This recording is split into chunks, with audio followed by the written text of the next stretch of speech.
Welcome to the Self-Storage Canada podcast, where Denee Burns and Jason Koonin talk high-level self-storage news, trends, economy, and education while sharing their expert experience in the Canadian market. This podcast is for owners, operators, and investors with all levels of experience as we all try to grow our businesses and leave our mark on the self-storage industry. Hi everyone, I'm Denee Burns with Bluebird Self-Storage, and I am here with Jason Koonin and our CEO. And we also have a special guest, Margaux from Montreal Mini-Storage Avenir Properties.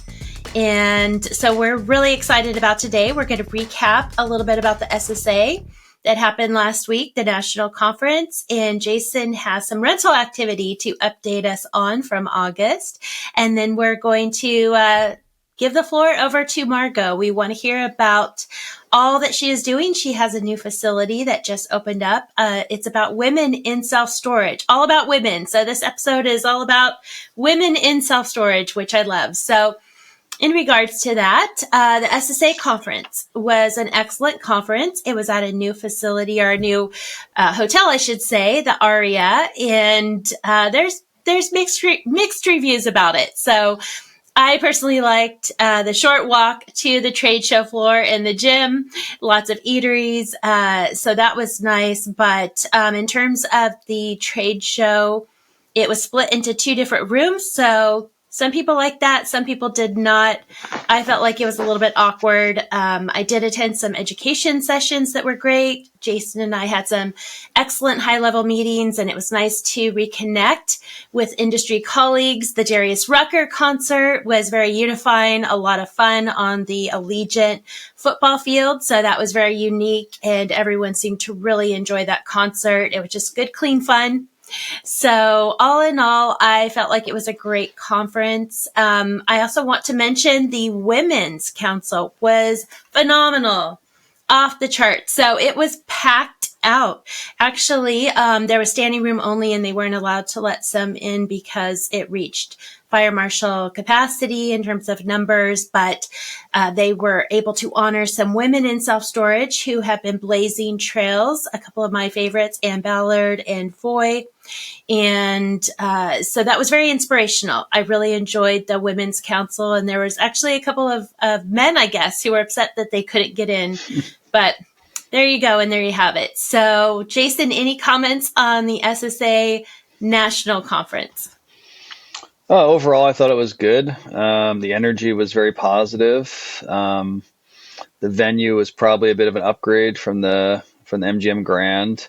But as you said, the trade floor seemed quite a bit smaller, even with the two rooms. I know the old floor was huge. So I'd say other than that, it was probably better in almost every respect. And for the 50th anniversary, of course, it was kind of a special conference and a fantastic concert. So it was a great week, and a lot of people are coming back to their desks with a lot of stuff to do, but a lot of important follow-ups and a lot of deals getting done. So the mood is much more upbeat right now than it was, I would say, last year for sure.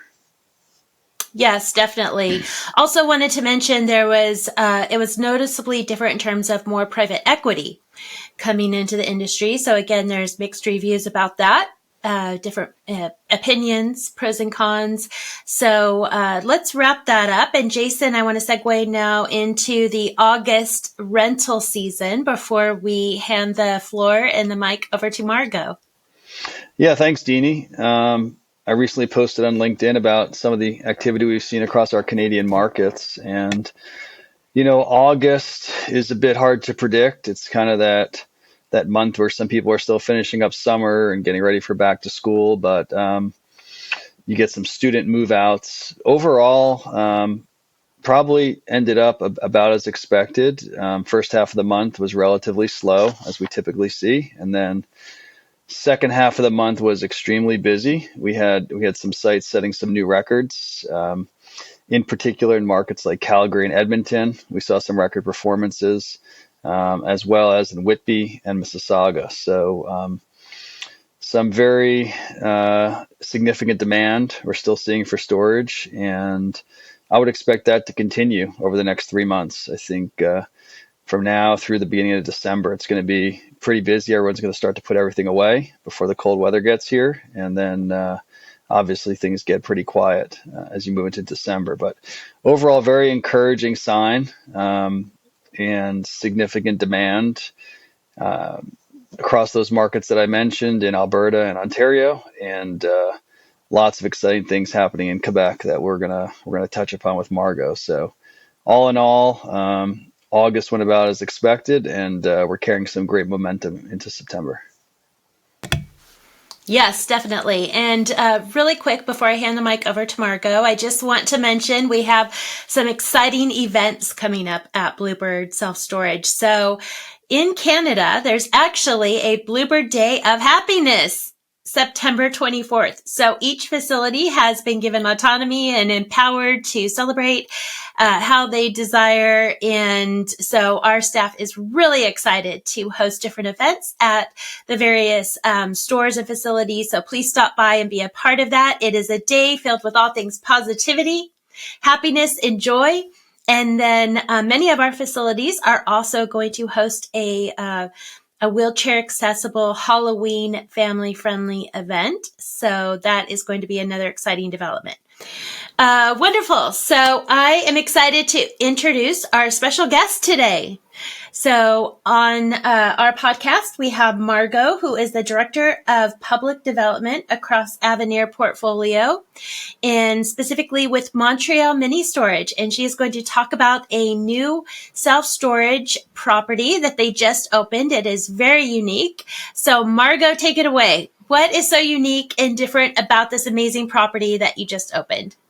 Jason, Denee, I'm so happy to be here with you guys and to talk about this amazing facility that we just opened August 12th officially, made by women for women, the first of its kind across the industry. And the best news is the response so far has been amazing. We're not even a month out. We're at 70% capacity. The people have spoken. This is what they want.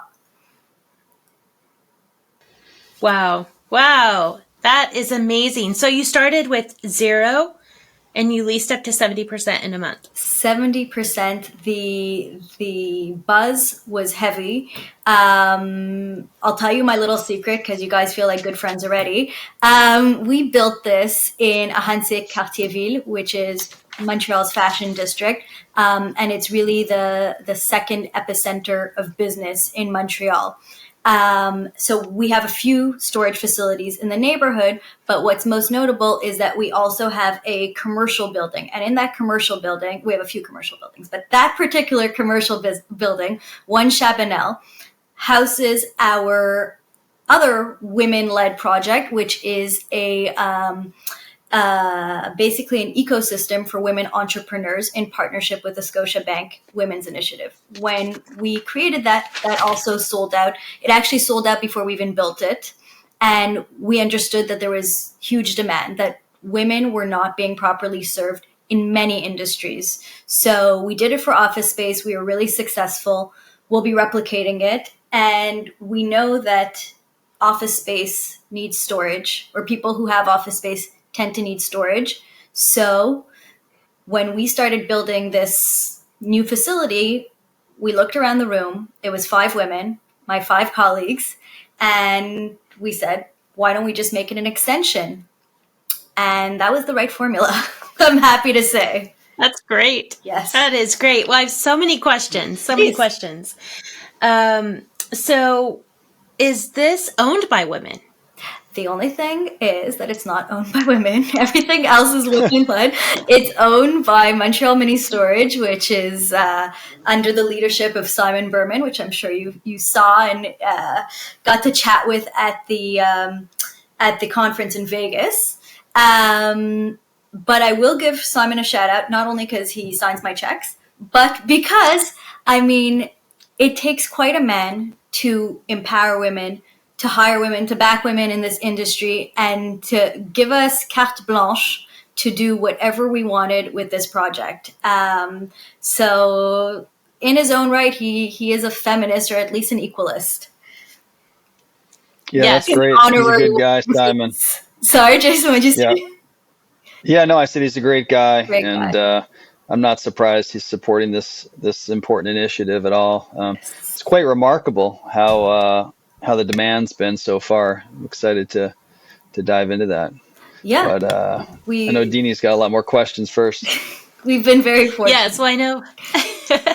I know Jason knows something about working with women, and you're also very, very good about empowering women as well. So we appreciate that in our industry. And as iron sharpens iron, it's important for all of us to work together and collaborate, right? 100%. So also I wanted to ask, in terms of, you said it was designed by women and there were some differences that were incorporated into it because of that viewpoint and perspective. So what stands out to you? What was different about every other self-storage facility? What did this all female-led team infuse into the facility that made it different?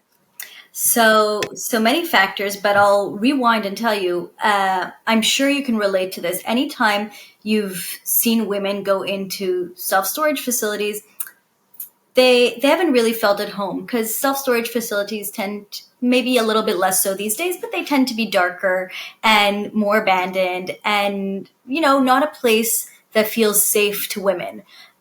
So that was the first thing that we wanted to tackle. This storage facility is very bright. It's very airy. It has totally a different vibe. So already just that environment feels different. We also created, we also hired somebody who is working on site but can be booked to accompany women during their visits, which I think gives them that added sense of security. Aside from being also one of the only facilities designed by women, so by virtue, it has that, that little female touch to it. It's also in parallel to our women office space, so it kind of goes together. We also opened, we donated a locker, and actually there'll be a few lockers in a row to charities that empower women, including Monthly Dignity, which does its best to support women who suffer from period poverty. Et voilà. So we're also going to have a mural made by women outside. Everything about it is to make it more comfortable so that women can feel safe there. They can feel empowered, seen. And that's truly the idea behind it. I love that. All of those words resonated with me. For sure. I have to tell you the most important. Giving back. Yes. Okay, yes, and yes. happiness. But the most important part, and actually the part I feel that we're all very proud of, is when we were wrapping this and we realized the intention wasn't, when we sat in a room and we were 5 women, the intention wasn't to make it for women. Who would have even thought of such a thing in this industry? But when our ideas came together, we realized that this is the audience that we should be speaking to. And when we were closing the project, we were talking about pricing. And the reality is that women are not paid equally to men in every single industry. So we decided to close the wage gap by charging 82 cents on the dollar of every other site that we would do for women and women entrepreneurs. And that was very important to us. So that's our real signature for this project. Beautiful. I love that. I was going to mention the safety, security, and the lighting as well is very, very important to me. So yes. I know some people will debate this statistic with me, but I'm standing by it that 60% of renters are women. And we do want safety and security, and we want it to be well lit. And I really appreciate how you do provide somebody on staff to escort a woman to her unit that she's rented, and also partnering with charities and connecting it with the office space. It's all brilliant. So, and kudos to you with the pricing as well. That is very, very smart.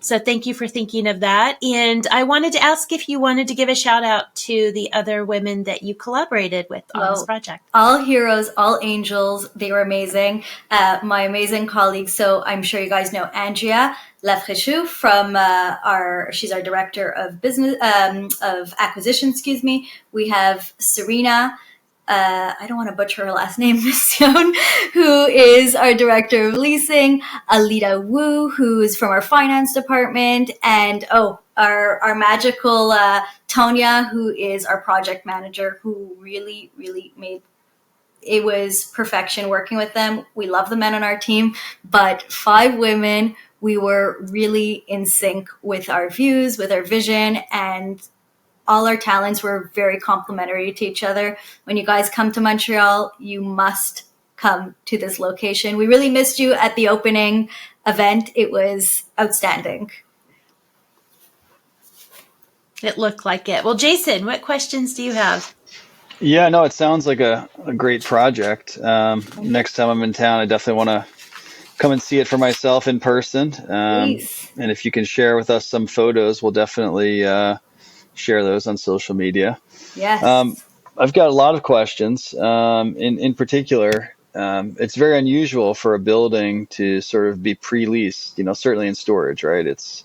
You can take a few rentals usually before it opens, but it usually takes multiple years to fill a full-size storage facility. So how big is this facility, and how did you fill it 70% in the first month? So it's 80,000 square feet.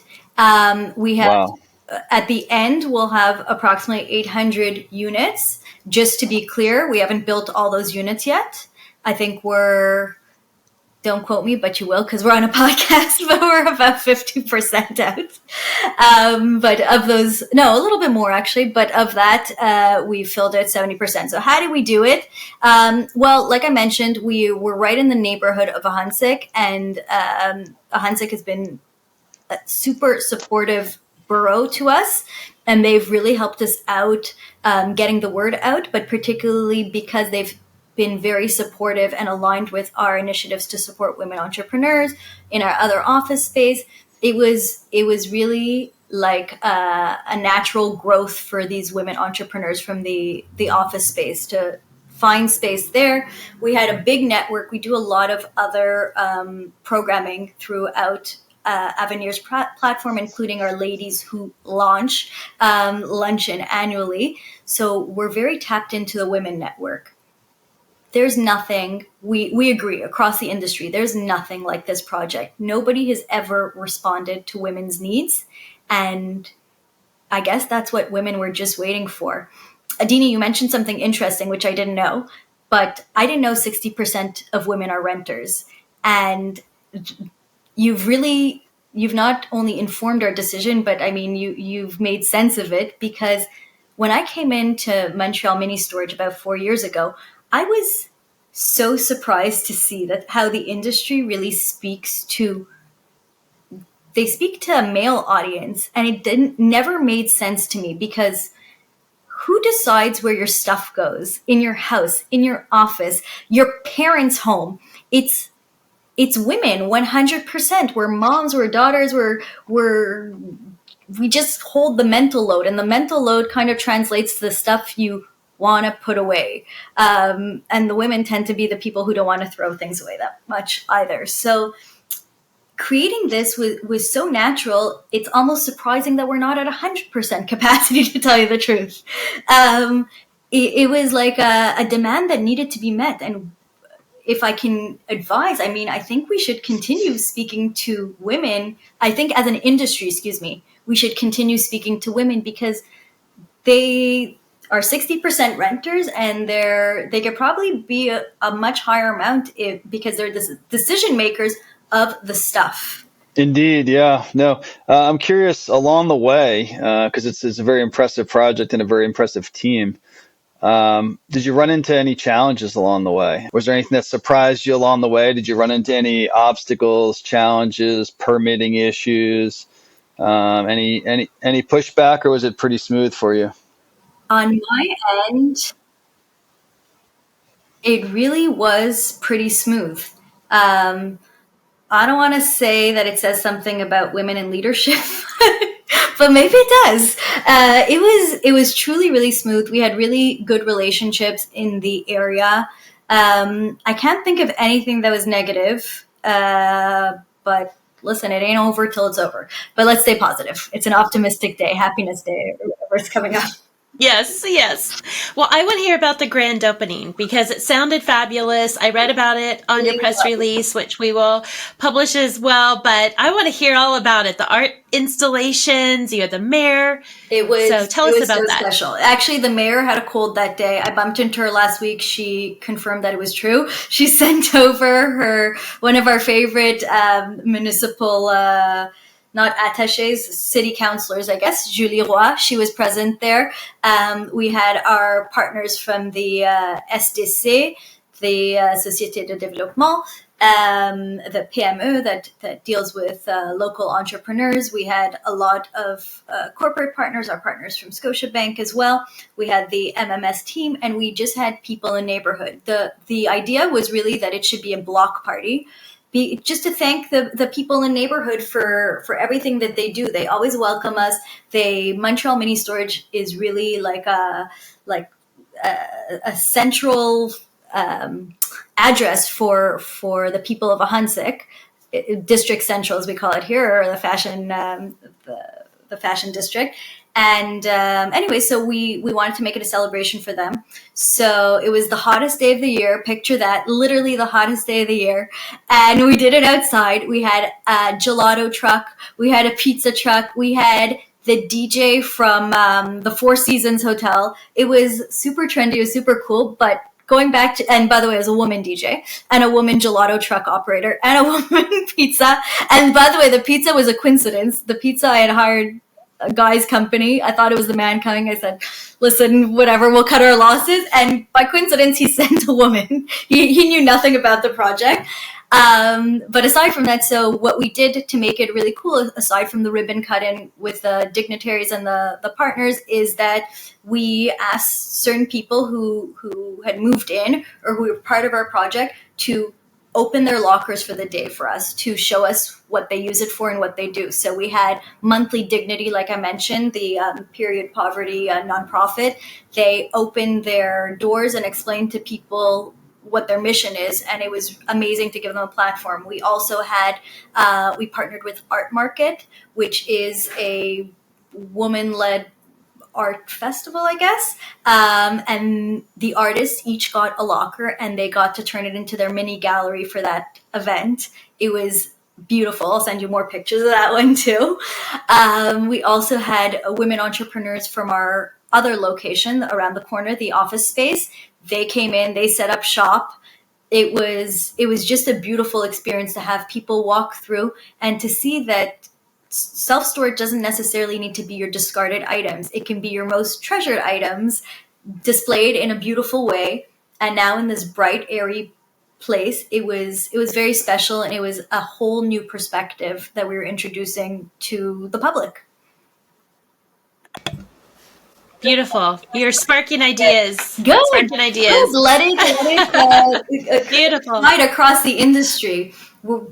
This is our audience, or it should be at least half our audience. Yes, yes. And I love your enthusiasm and your positivity. And I wish I could have been there that day. It sounds like it was fabulous.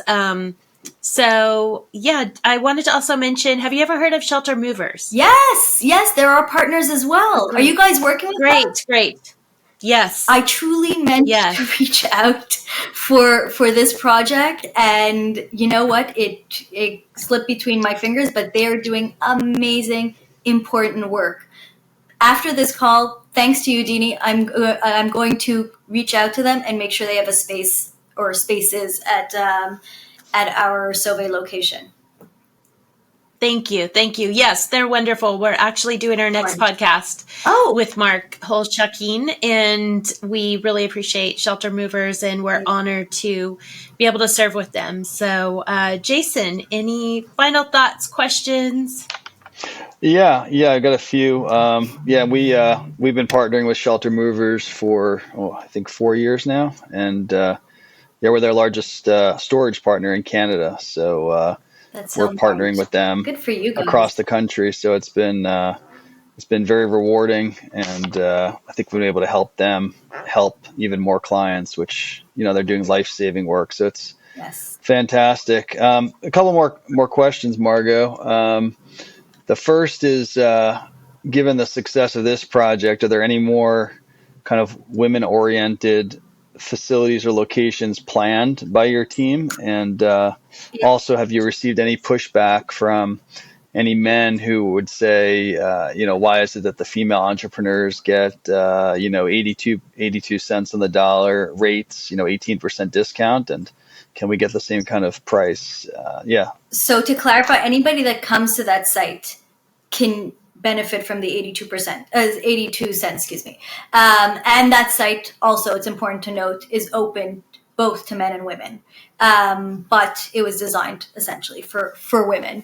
So there has been no pushback as to if we intend to do more of this. The answer is probably yes. It's been very successful. We see there's demand. We didn't know, for example, with the office space, if it would be successful. It also sold out. It's pushing us to go in that direction. But that's not to say that we won't continue looking at other niches or other communities. Montreal Mini-Storage, we're about listening to our customers, which I'm sure Bluebird and every other successful business in every industry does, but we really keep our ear to the ground. And whichever way we can respond to the needs of our general community in Montreal, we will. So for now, let it be women, and we'll see what's next. I'd love to open more. It was so much fun. We really did it with style. Apropos, have you seen my cool t-shirt? Do you guys see it on? Yeah. Honey, I just need more space. So yes, maybe I want one. I'm sending it over. Jason, you too. That's great. Send over your size. Okay. But you know what? Who knows? Maybe we'll be opening like a locker selling MMS swag. Stay tuned.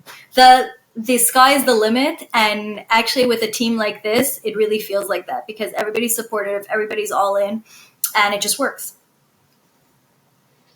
It's a wonderful story, and you're certainly helping a lot of entrepreneurs grow their businesses and help the community. So it's a privilege. Congratulations to you and the whole team. Thank you. Thank you very much. It feels good. We all know our industry is about the D's, and those D's are never good. So if we can turn that around a little bit and focus on the happy stuff, we're in. Every day's happy day at Montreal Mini-Storage. Yeah, no, it's definitely going to be a very successful build when you have it, curated by women for women. It's wonderful. Thank you. I agree. We needed it. Well, what a great podcast. That just lifted me up. Oh, my heart is filled right now. So I cannot wait to share this with the audience at large. So thank you, Margaux. Thank you for your time. Jason, any final comments, questions? Are you ready for me to wrap it up? We're wishing you continued success, Margaux. Get that facility filled up so you can build another one. Thank you. Thank you, Denee. Thank you, Jason. It was so nice chit-chatting with you guys. I can't wait to meet you in person. Truly, our doors, our lockers are open for you when you come to town. We'll let you know next time we're in town. Please. Yes, I want to attend that next grand opening, so thank you. Doors Thanks open again, with the gelato and the T-shirts for you. Wonderful. Thank you, Margaux. Thank you both. Continued success. That concludes this episode of the Self-Storage Canada podcast. Be sure to share and subscribe as we continue to tackle self-storage news, trends, economy, and education while sharing our personal experiences from the competitive world of self-storage.